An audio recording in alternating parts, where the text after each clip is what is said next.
ഗർഭപാത്രത്തിൽ വളരെ വേഗത്തിൽ പടർന്നു പിടിച്ചുകൊണ്ടിരുന്ന ക്യാൻസർ രോഗം ഇപ്പോൾ അവിടെ കാണാനില്ല.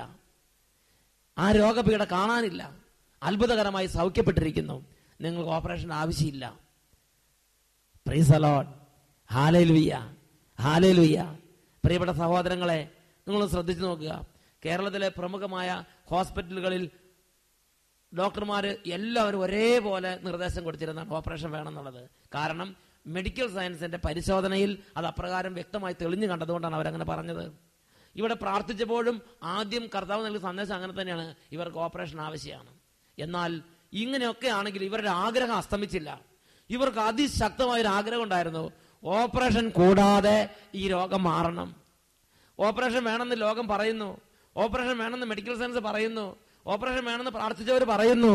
പക്ഷേ ഇവരുടെ ആഗ്രഹം കെട്ടുപോയില്ല. ഇവരുടെ ആഗ്രഹം കത്തിപ്പടർന്നു, ഇവരുടെ ആഗ്രഹം കത്തിജ്വലിച്ചു. അവര് അതിശക്തമായ ആഗ്രഹത്തോടെ പറഞ്ഞു, എനിക്ക് ഓപ്പറേഷൻ കൂടാതെ, കീമോതെറാപ്പി കൂടാതെ എനിക്ക് സൗഖ്യം വേണം. ആ ആഗ്രഹം അതുപോലെ നടക്കാൻ കർത്താവ് അനുഗ്രഹിച്ചു. അതാണ് സങ്കീർത്തനം 10:17. എളിയവരുടെ ആഗ്രഹം അവിടെ നിന്ന് നിറവേറ്റി കൊടുക്കും. എളിയവരുടെ അഭിലാഷം അവിടെ നിന്ന് നിറവേറ്റി കൊടുക്കുന്നു. എളിയവരുടെ അഭിലാഷം അവിടെ നിന്ന് നിറവേറ്റി കൊടുക്കുന്നു. ദൈവം എളിയവരുടെ അഭിലാഷം നിറവേറ്റി കൊടുക്കുന്ന ദൈവമാണ്. ദൈവം എളിയവരുടെ അഭിലാഷം നിറവേറ്റി കൊടുക്കുന്ന ദൈവമാണ്. 37-ാം സങ്കീർത്തനത്തിൽ 4-ാം വാക്യം, നിന്റെ ആഗ്രഹം അവിടുന്ന് സാധിച്ചു കിട്ടും. നീ ഒരു അനുഗ്രഹം പ്രാപിക്കാൻ ആഗ്രഹിക്കുന്നുണ്ടെങ്കിൽ നിനക്കൊരു ആഗ്രഹം വേണം. ദൈവാനുഗ്രഹത്തിന് വേണ്ടി ഒരു ആഗ്രഹം നിനക്കുണ്ടാകണം. നിന്റെ ആഗ്രഹം നിനക്ക് ദൈവം സഫലമാക്കി തരും. 37-ാം സങ്കീർത്തനത്തിൽ 4-ാം വാക്യം, അവിടുന്ന് നിന്റെ ആഗ്രഹം സഫലമാക്കും.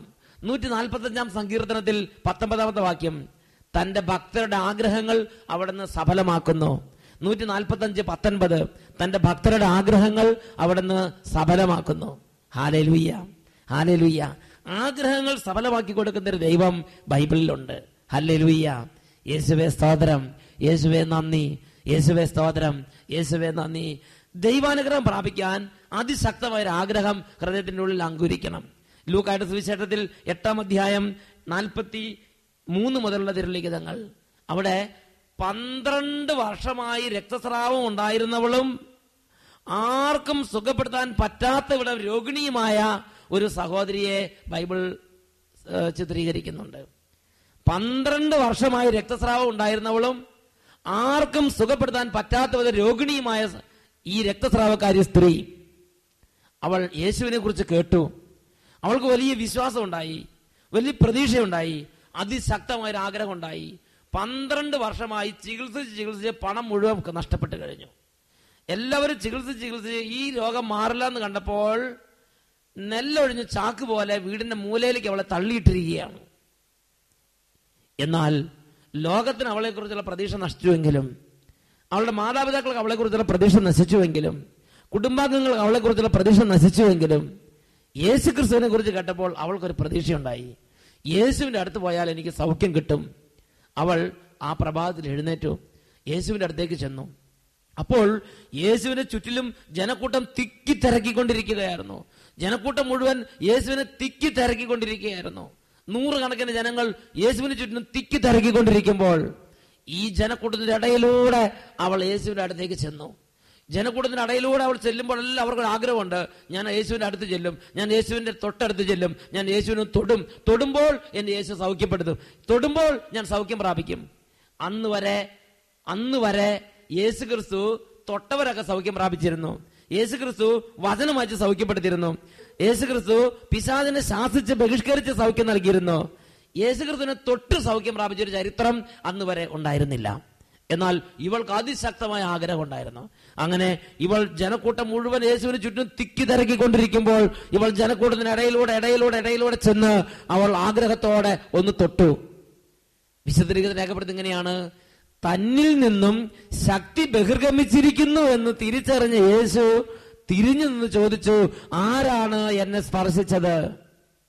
നോക്ക്, ജനക്കൂട്ടം മുഴുവനും തിക്കി തിരക്കിക്കൊണ്ടിരിക്കുമ്പോ ഈ ജനക്കൂട്ടത്തിന് തിക്കിലും തിരക്കിലും പെടുമ്പോ ആരാണ് സ്പർശിച്ചത് എങ്ങനെ അറിയും?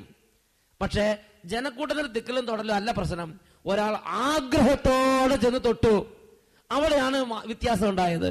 ഒരാൾ വലിയ പ്രതീക്ഷയോടെ, വലിയ ആഗ്രഹത്തോടെ ഒരാൾ ചെന്ന് തൊട്ടു. യേശു ക്രിസ്തുവിൽ നിന്ന് ശക്തി പുറപ്പെട്ട് അവൾ സൗഖ്യം പ്രാപിച്ചു. Hallelujah, hallelujah, hallelujah. ആഗ്രഹിക്കുക, അനുഗ്രഹം പ്രാപിക്കുക. ഇത് വിശുദ്ധർക്ക് നൽകുന്നൊരു മാർഗമാണ്. ഇത് വിശുദ്ധർക്ക് ദൈവമക്കൾക്കായി വെളിപ്പെടുത്തുന്ന ഒരു മാർഗമാണ്. ഈ നിമിഷങ്ങളിൽ നമുക്ക് പ്രാർത്ഥിക്കാം. നമ്മൾ പ്രാർത്ഥിക്കുമ്പോൾ, ദേവാലയത്തിലേക്ക് പോകുമ്പോൾ, സന്ധ്യാപ്രാർത്ഥനയ്ക്ക് ഒരുമിച്ച് കൂടുമ്പോൾ, വചനം കേൾക്കാൻ വേണ്ടി ഇരിക്കുമ്പോൾ അലക്ഷ്യമായി ഇരിക്കരുത്, അലംഭാവത്തോടെ ഇരിക്കരുത്, ഒരു താല്പര്യമില്ലാതെ ഇരിക്കരുത്, ഒരു പ്രതീക്ഷയില്ലാതെ ഇരിക്കരുത്. യേശു ക്രിസ്തുവിന്റെ അരികിലേക്ക് ചെല്ലുമ്പോൾ വലിയ പ്രതീക്ഷയോടെ ചെല്ലണം, വലിയ ആഗ്രഹത്തോടെ ചെല്ലണം. ആഗ്രഹിക്കുന്നവർക്കെല്ലാം അവിടുന്ന് അനുഗ്രഹം കൊടുക്കും. ആഗ്രഹിക്കുന്നവരിലേക്കെല്ലാം അവിടുത്തെ ശക്തി ഒഴുകും. ലൂക്കായുടെ സുവിശേഷത്തിൽ ഇപ്രകാരം നാം വായിക്കുന്നു, അവന്റെ ശരീരത്തിൽ നിന്നും ശക്തി പുറപ്പെട്ട് സുഖപ്പെടുത്തിക്കൊണ്ടിരുന്നു. ആഗ്രഹിക്കുന്നവർക്കെല്ലാം ആ ശക്തി ഒഴുകിയെത്തും. ഇപ്പോൾ പ്രിയപ്പെട്ട ദൈവമക്കളെ, നിങ്ങളായിരിക്കുന്ന സ്ഥലങ്ങളിലിരുന്ന് ഈ രോഗത്തിലേക്ക്, ഈ ദുഃഖത്തിലേക്ക്, ഈ വേദനയിലേക്ക് ഇപ്പോൾ യേശുവിന്റെ ശക്തി ഒഴുകാൻ വേണ്ടി ആഗ്രഹിക്കുന്നു. പ്രാർത്ഥിക്കാം. Hallelujah, hallelujah, hallelujah. കർത്താവേ, അവിടുന്ന് ഇപ്പോൾ അത്ഭുതകരമായി വ്യാപരിക്കണമേ. ഓരോ ഹൃദയങ്ങളുടെ മേലും അങ്ങയുടെ ശക്തിയെ അവിടുന്ന് ഇപ്പോൾ നിക്ഷേപിക്കണമേ. തകർന്നിരിക്കുന്നവരെല്ലാം പുതുജീവൻ പ്രാപിക്കട്ടെ. വാടി തളർന്നിരിക്കുന്നവരെല്ലാം പുതുശക്തി പ്രാപിക്കട്ടെ. ഈ നിമിഷങ്ങളിൽ ഈ സ്വരം കേട്ടുകൊണ്ടിരിക്കുന്നവർ, ഈ പ്രാർത്ഥനയിൽ പങ്കെടുത്തുകൊണ്ടിരിക്കുന്നവർ, ഈ ശുശ്രൂഷയിൽ പങ്കാളികളാകുന്നവർ കർത്താവിന്റെ നാമത്തിൽ അത്ഭുതങ്ങൾ കാണട്ടെ. കർത്താവിന്റെ നാമത്തിൽ അടയാളങ്ങൾ ഉണ്ടാകട്ടെ.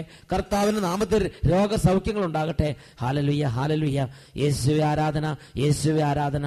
കഠിനമായ ഹൃദയങ്ങളെ ഇപ്പോൾ യേശുവേ അവിടുന്ന് സ്പർശിക്കണമേ. ആത്മീയമായ ആഗ്രഹങ്ങൾ അവിടുന്ന് പ്രദാനം ചെയ്യണമേ. ഹല്ലേലൂയ, ഹല്ലേലൂയ. സ്വർഗീയ ആഗ്രഹങ്ങൾ അവിടുന്ന് പ്രദാനം ചെയ്യണമേ. വിശുദ്ധമായ ആഗ്രഹങ്ങൾ അവിടുന്ന് പ്രദാനം ചെയ്യണമേ. ഹല്ലേലൂയ, ഹല്ലേലൂയ. ജഡത്തിന്റെ മേൽ ദൈവത്തിന്റെ ശക്തി ഇപ്പോൾ വ്യാപരിച്ചുകൊണ്ടിരിക്കട്ടെ. അശുദ്ധിയുടെ മേൽ ദൈവത്തിന്റെ ശക്തി ഇപ്പോൾ വ്യാപരിച്ചുകൊണ്ടിരിക്കട്ടെ. തിന്മയുടെ എല്ലാ ദുശീലങ്ങളുടെ മേൽ ദൈവത്തിന്റെ ശക്തി ഇപ്പോൾ വ്യാപരിച്ച് വിശുദ്ധീകരിക്കുന്ന അനുഭവങ്ങൾ ദൈവമക്കൾക്ക് ലഭിച്ചുകൊണ്ടിരിക്കട്ടെ. Hallelujah, hallelujah. യേശുവേ ആരാധന, യേശുവേ ആരാധന, യേശുവേ ആരാധന, യേശുവേ ആരാധന. യേശുവേ സ്തോത്രം, യേശുവേ നന്ദി, യേശുവേ സ്തോത്രം, യേശുവേ നന്ദി. Praise the Lord.